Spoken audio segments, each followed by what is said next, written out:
Fala aí, sobreviventes.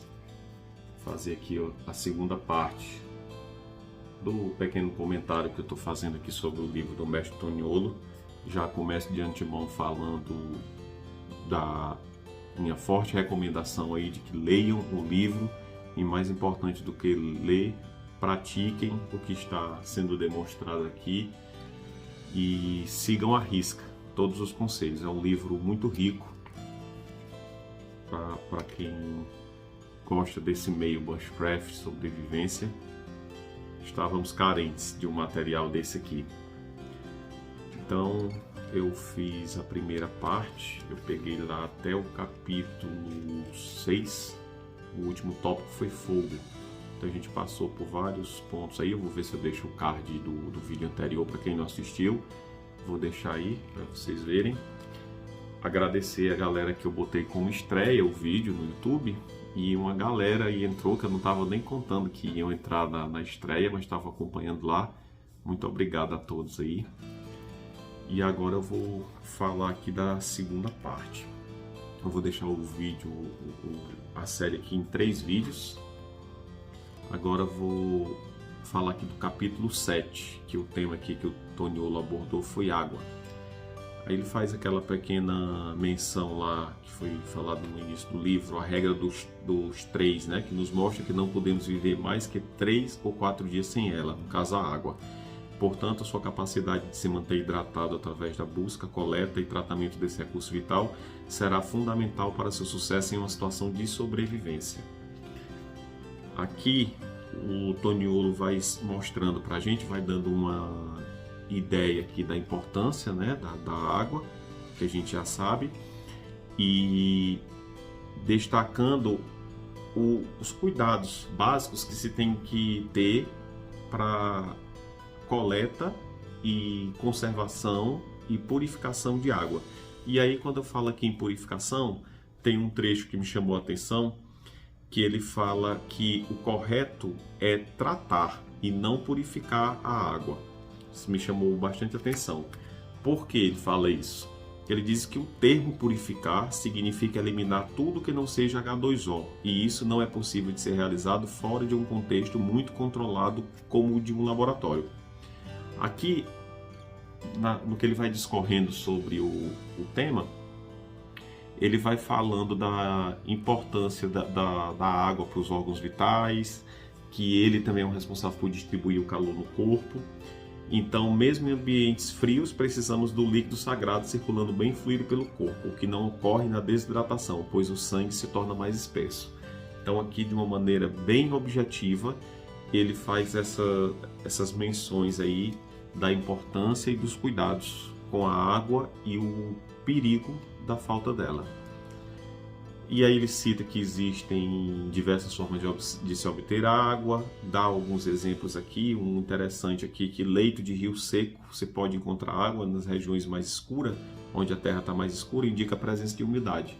Você pode cavar lá e você vai encontrar água, pode usar um tecido para absorver essa água e depois colocar numa vasilha e fazer o processo de tratamento dela, né? Ou mais comumente chamado de purificação. Coleta de água dessa maneira, coleta de bambu, coleta na chuva. Ele faz ilustra aqui muito bem o cipó d'água, os cuidados para você identificar que a água seja própria para consumo, a maneira correta de se testar isso, a maneira correta de se cortar o cipó, de transportar, de colher a água. Aí ele vai explicar as características do que é viável, né? Que é o formato, a textura e coloração da casca, característica do líquido interno e, como eu falei no vídeo anterior, uma inovação aqui que ele nos apresentou são esses QR Codes, ou QR Code, se preferir. Aqui ele mostra o vídeo, essas fotos são do vídeo. E aí ele vai fazendo passo a passo dessa análise da árvore, de como testar, de como cortar, como coletar, o que precisa fazer. Muito bacana isso aqui. E o livro, como todos já sabem, sempre muito bem ilustrado.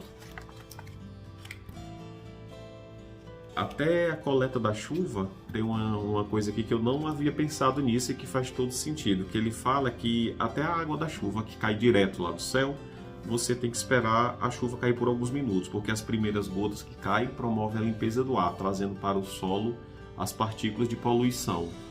Infelizmente, hoje, na natureza degradada, na falta de cuidado com indústria, com poluição, até a água da chuva requer um certo cuidado. E aí ele explana bem sobre isso aí também.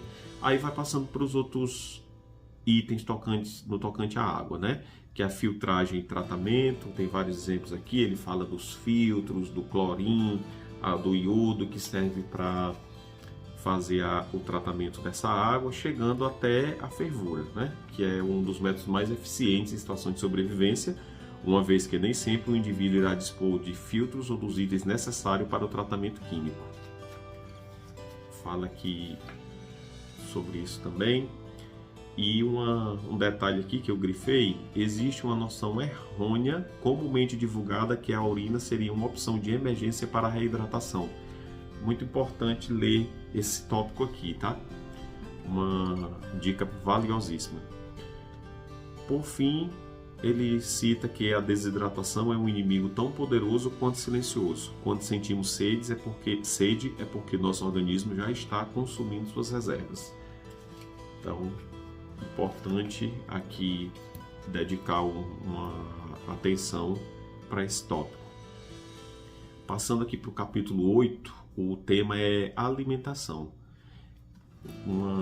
Vou ler aqui o primeiro parágrafo, que é uma coisa que deve ficar gravado aí na cabeça da gente. A comida é, muitas vezes, a primeira preocupação da maioria das pessoas ao considerarem seu preparo para ocasiões longe dos recursos diários.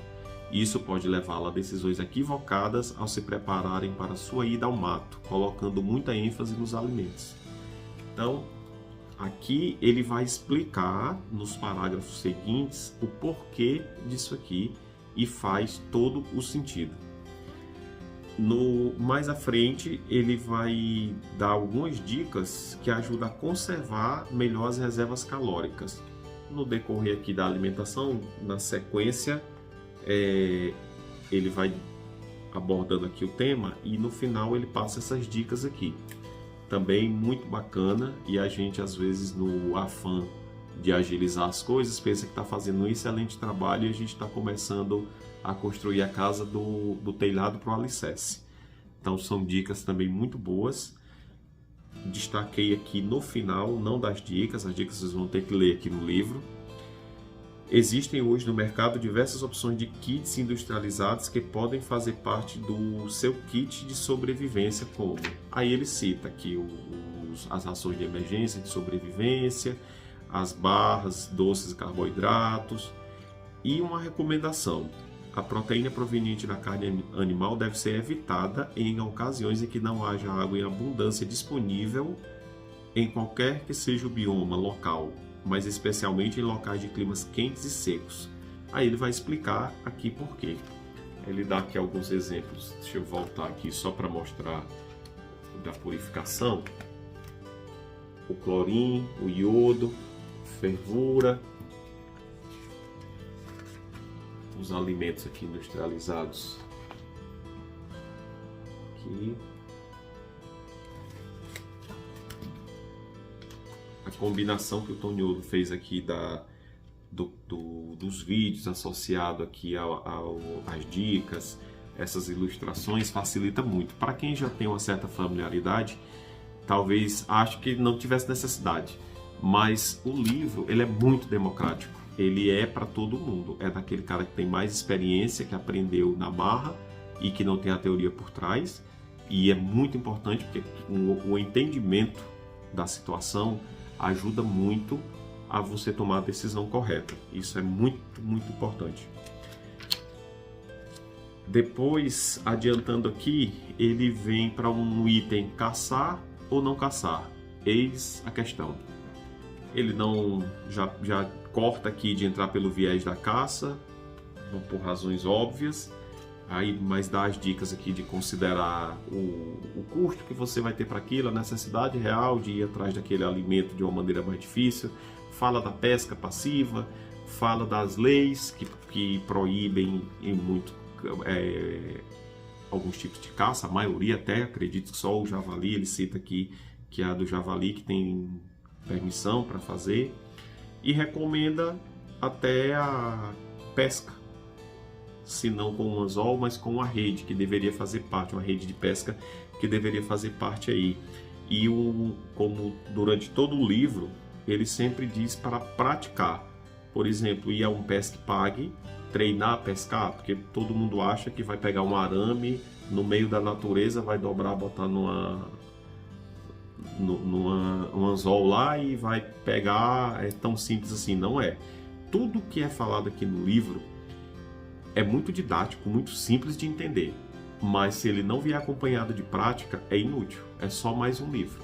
O grande diferencial aqui é porque o Toniolo botou de forma clara as dicas de maneira muito objetiva, muito prática.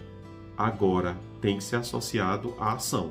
Não dá para achar que vai ler um livro e vai sair... Você vai sair sim com um conhecimento muito grande, com uma visão muito melhor e muito mais real disso. Porém, não é só isso que vai fazer, que vai garantir a sua sobrevivência na situação real.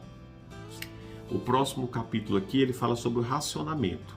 Aí aqui nesse racionamento, ele vai falar aqui de economia de energia, de alimento, de água. Ele cita até que a única coisa que não é negociável é a água. Mas todas as outras coisas, por exemplo, nas primeiras 24 horas, devemos guardar todo o alimento possível. No caso de vestimentas, devemos nos manter bem protegidos quanto for possível, nos manter tão bem protegidos quanto for possível do calor e do frio. O único item negociável é a água, porque sem a água, com a desidratação, todo o organismo colapsa. Então,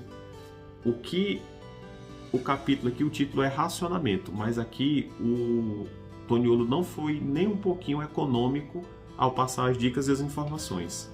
Tem muita coisa aqui, muita coisa importante. Ele deu umas puxadinhas aqui, como por exemplo, quantas calorias e quanto tempo você gasta para acender um isqueiro?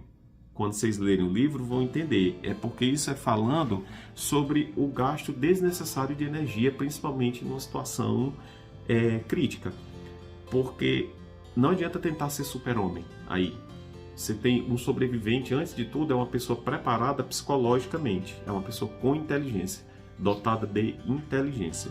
Então não adianta querer achar que sobrevivência real é filme. E nem séries de TV, né? Não desmerecendo, mas a gente sabe que tem um apelo para manter o público lá. Então vida real é uma coisa, TV é outra. Ele fala sobre os itens de preparo prévio, do kit de sobrevivência e fogo, aí dá mais algumas dicas aqui. E na sobrevivência a avaliação deve ser feita da mesma forma. Encontre recursos ao seu redor e economize ao máximo suas provisões. Aí tem mais algumas dicas aqui.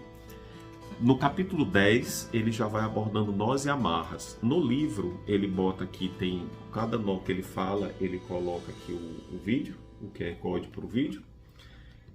E aqui ele aborda apenas 4 nós e 2 amarras que resolvem boa parte dos nossos problemas em casos específicos, como o de uma situação de sobrevivência. Um detalhe aqui, mais uma recomendação de treinar. Com um pedaço de aproximadamente 1 metro de cadarço, corda de nylon ou paracorde, podemos treinar nossos nós e amarras. Pratique. Sigam o conselho do mestre.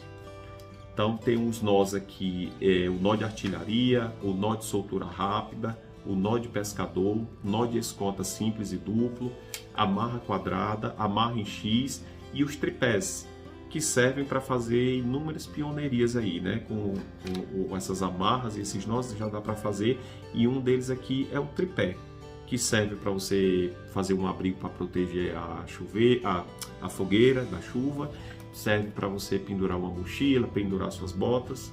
E ele dá umas dicas aqui de como fazer, simples demais e altamente eficaz. Os tripés são um tipo de pioneiria básica e muito simples de se criar e que podem facilitar bastante a vida de um sobrevivente ou mesmo de quem acampa só por prazer. Então, aqui eu vim até o capítulo até o capítulo 10, que é Nós e Amarras, né? A gente passou aí também pelo racionamento, passou pela alimentação e um dos mais importantes, tão destacado aqui, água.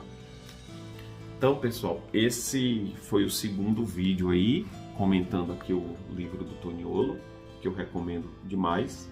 Leiam, pratique, que tá muito bom de se ler, muito gostoso. É uma imersão através das palavras do Toniolo.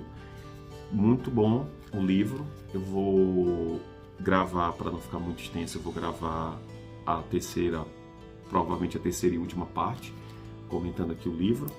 E é isso. Obrigado por assistir. Compartilhem com as outras pessoas, não para que eu tenha mais seguidores no canal, mas para levar informação útil para outras pessoas. Ter mais sobreviventes, ter mais pessoas preparadas por aí, ajuda com que nós tenhamos mais seguranças. Pessoas mais preparadas são pessoas melhores. Então, essa foi a abordagem de hoje e nos vemos no próximo aí. Aventurem-se e sobreviva!